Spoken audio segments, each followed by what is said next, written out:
मेरे Bachelorette party के दिन मैं बहुत खुश थी।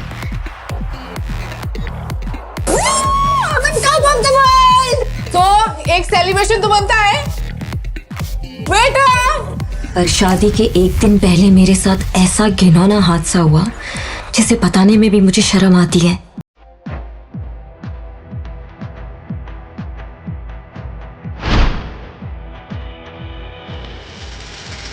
किसी ने मेरी ड्रिंक में नशीली दवाई डाल दी और बेहोश करके होटल रूम में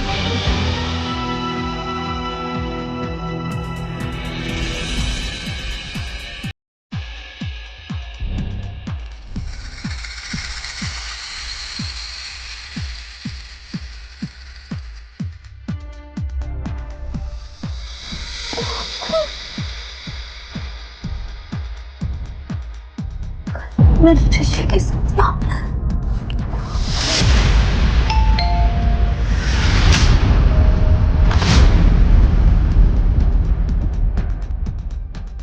ऋषि, तुम बाहर कब गए? रफिया, तुमने क्या हालत बना रखी है? अच्छा, तुम्हारी बैचलर पार्टी खत्म हो गई होगी।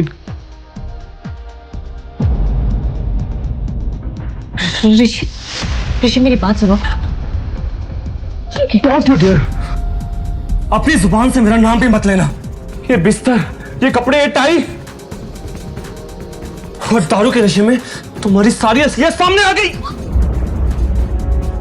2 दिन में हमारी शादी है और तुम कल रात को किसी और के साथ। नहीं, अब तुम्हारे साथ शादी करने का कोई मतलब नहीं।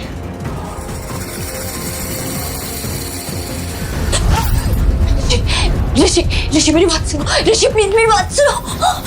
ऋषि ने शादी तोड़ दी और चला गया। कैसा लगा शादी का तोहफा?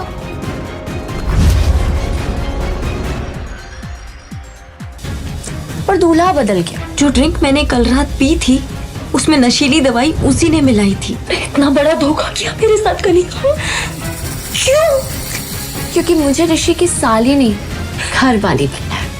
और बात रही तुम्हारी, तो तुम्हें तो मैं कभी खुश नहीं रहने दूंगी।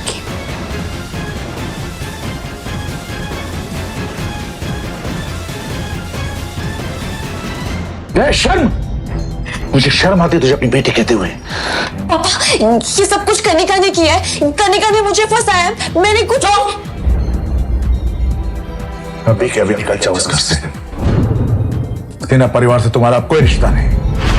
कनिका ने अपना काम कर दिया था और पापा ने मेरी एक नहीं सुनी। पर मेरी सौतेली माँ ने मार मार कर मुझे घर से निकाल दिया। इस शहर में मेरे लिए कुछ नहीं बचा था और मैं अपनी मौसी के घर बैंगलोर चली गई। 9 महीने बाद मैंने एक बेटे को जन्म दिया। पर मेरी मुश्किलें यहाँ खत्म नहीं होने वाली थी। मेरे बेटे के पैदा होते ही उस पे हमला हुआ।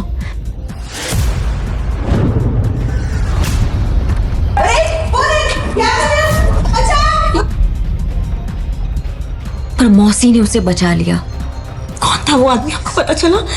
वो आदमी कौन था ये तो नहीं पता, लेकिन वो ऐसे बड़बड़ा रहा था कि वो आपके बेटे का पिता है। इसका मतलब ये वही आदमी था जिसने उस दिन मेरे साथ होटल में। लेकिन कौन है वो?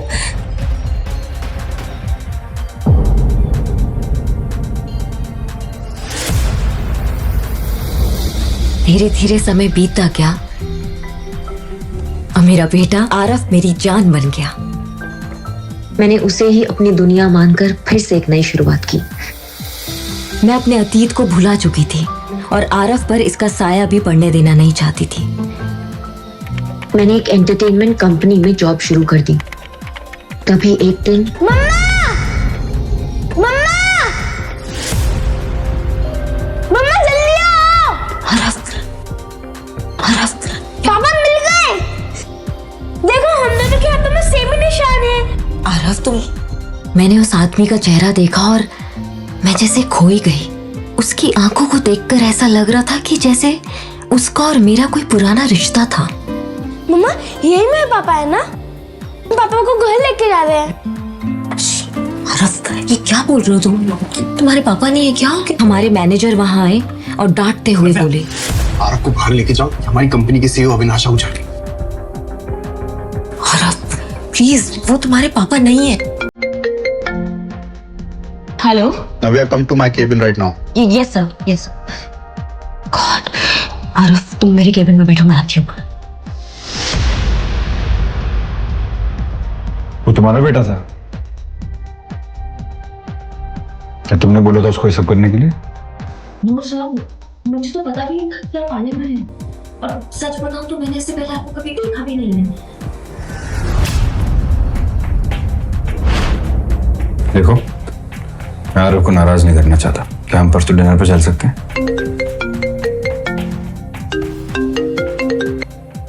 मैं ये सोचकर बहुत खुश हो रही थी कि ये मेरी जिंदगी की एक नई शुरुआत है कि तभी मेरा फोन बजा और ऊपर पापा का नाम देखकर मेरे होश उड़ गए। 6 साल बाद पापा ने मुझे फोन किया था।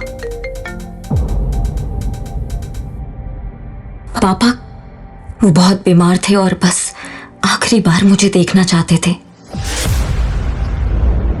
मुझसे रहा नहीं गया और दूसरे ही दिन मैं आरफ को लेकर अपने शहर पहुंच गई। पर वहां जाकर जो हुआ वो देखकर मेरे पैरों तले जमीन ही निकल गई थी। पापा, नव्या!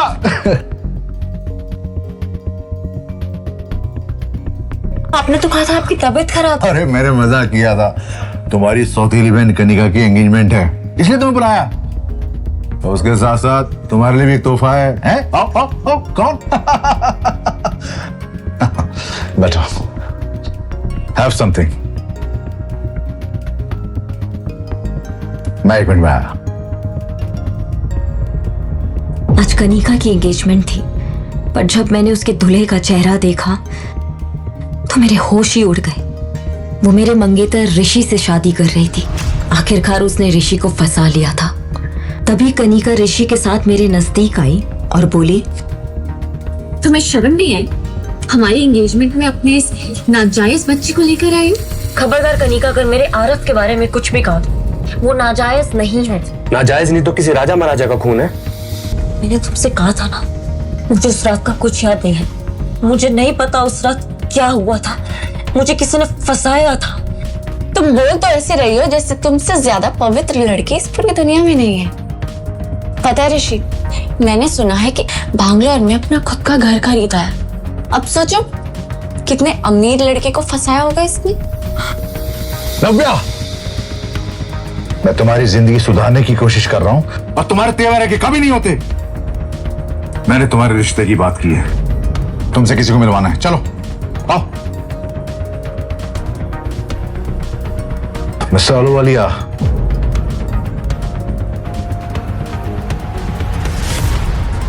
मिस्टर अहलूवालिया, अगर आप हाँ गए तो अभी रिश्ता पक्का कर देते हैं। मैंने उस आलूवालिया का चेहरा देखा तो मेरे होश उड़ गए। उम्र में वो मेरे पापा से भी बड़ा था और उसको मैंने कई बार टीवी पर देखा था। वो औरतों को छेड़ने के मामले में कई बार जेल जा चुका था। मैंने पापा की ओर गुस्से से देखा और बाहर निकल आई। नव्या, चलो नव्या, तुम्हें तभी नाम की चीज है कि नहीं?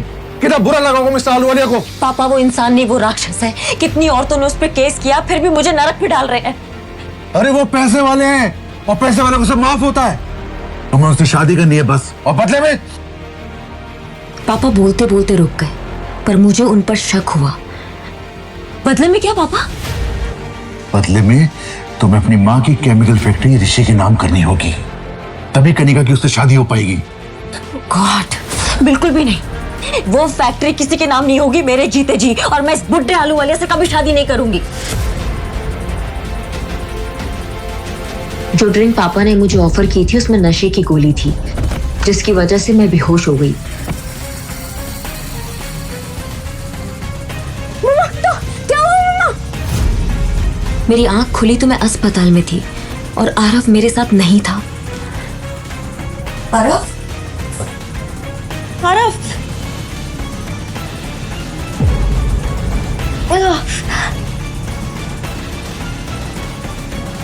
आरफ? आरफ? एक्सक्यूज मी, आपने मेरे बच्चे को देखा है क्या? छोड़ा।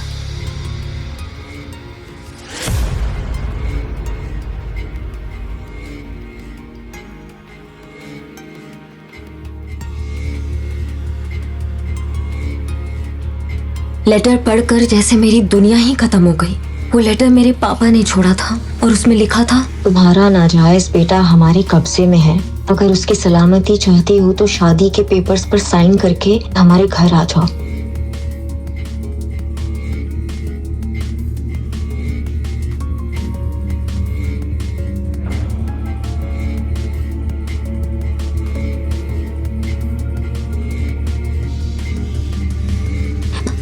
मैंने हिम्मत जुटाई, पर मैं इस शहर में किसी को नहीं जानती थी। तभी मुझे अविनाश आहूजा का ख्याल आया और मैंने उसको फोन किया।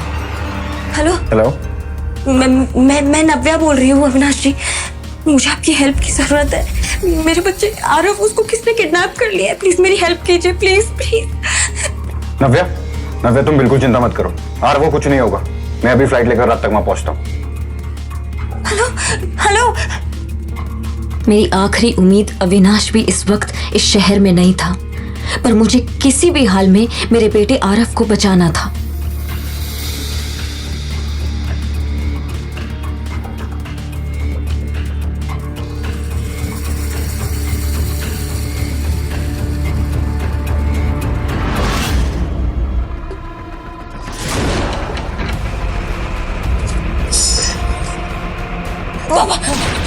बिल्कुल भी चालाकी मत करना प्लीज। ये तो मेरे बेटे को बचाने के चक्कर में एक बेटी को अपने बाप पे गोली चलानी पड़ेगी। प्लीज बाबा, बिल्कुल। जल्दी आओ बेटा, मामा के पास आओ, जल्दी जल्दी आओ, जल्दी आओ। और कितना तड़पाओगी नव्या? मैं तो तुम्हें महारानी बना कर रखना चाहता, मगर अगर तुम कैदी बनकर रहना चाहती हो तो कैदी बनाकर रख लेंगे। मेरी दोनों ओर खतरा मंडरा रहा था, पर आरव के लिए सब कुछ जायज था। इसलिए मुझे मजबूरन आलूवालिया से शादी करने के लिए मैरिज पेपर्स पर साइन करना पड़ा। अब आरव से मुलाकात होगी। वक्त भी कितना जल्दी बदलता है ना नव्या।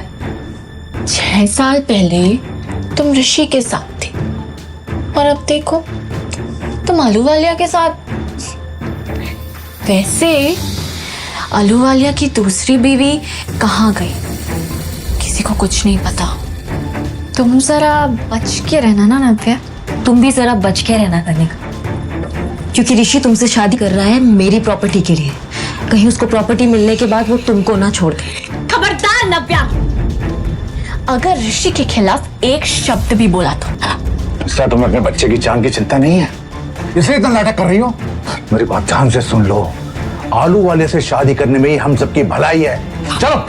नहीं पापा, चलो चलो।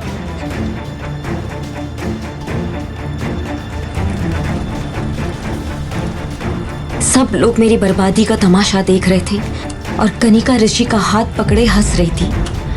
मेरे अंदर लड़ने की ताकत नहीं थी।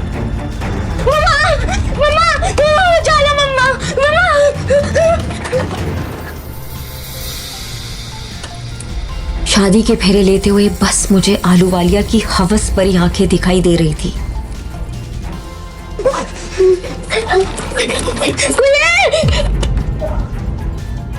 मैं रोते हुए शादी का आखिरी फेरा ले रही थी कि तभी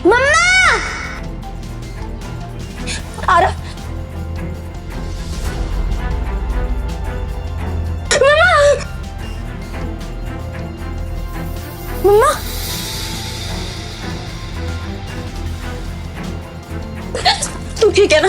हाँ? मम्मा अब आपको शादी करने की जरूरत नहीं है। मुझे ये शादी नहीं करनी। ये क्या नाटक है नव्या? तुम्हारे बेटे को तुम जिंदा देखना चाहती हो या नहीं? बहुत हो गया, अब मैं आपसे बिल्कुल नहीं डरने वाली पापा, और मेरे बेटे को कोई छू भी नहीं सकता। आरव जल्दी आओ। सब देख रहे हैं नव्या, लोग देख रहे हैं। अभी भी समझ जाओ, उन्हें बहुत भारी पड़ेगा। पहले तो मेरे बच्चे को किडनैप किया, फिर मेरी जबरदस्ती शादी करवा रहे हो, और अब अच्छा बनने का ढोंग कर रहे हो पापा। दी बड़ी बेइज्जती। Mister Sinha, the deal is of. Mister Ahluwalia, mister Ahluwalia, mister Ahluwalia. अरे बाप तेरा मेरी जिंदगी बनाने जा रहा था, बाप नहीं हैवान है आप, जो मेरी शादी इतने घटिया इंसान से करवाने जा रहे थे आप। अगर मैं हैवान हूं ना तो तुम मेरी को दूध में धूली नहीं हो। आप ठीक कह रहे हैं पापा, मुझे तो इससे अपनी सौतेली बहन कहते हुए भी शर्म आ रही है। आपने इतना अच्छा रिश्ता ढूंढा था और इसके तेवर तो देखो। तू और तेरा बच्चा मेरे हाथों से बचोगे नहीं। अगर किसी ने उस बच्चे को हाथ भी लगाया तो मुझसे बुरा कोई नहीं होगा।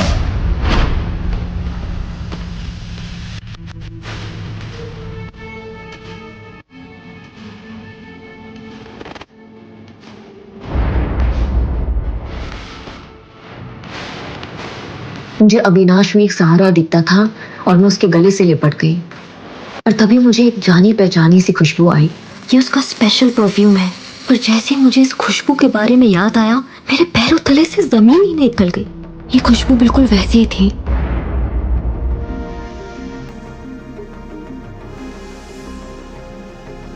नव्या, क्या तुम मुझसे शादी करोगी अभी इसी वक्त? आगे क्या होगा नव्या और उसके बेटे आरव के साथ? आगे की कहानी जानने के लिए देखें अगला एपिसोड सिर्फ पॉकेट FM के YouTube चैनल पर, और द रिटर्न के सारे एपिसोड्स को सुनने के लिए डिस्क्रिप्शन में दी लिंक से डाउनलोड करें पॉकेट FM ऐप।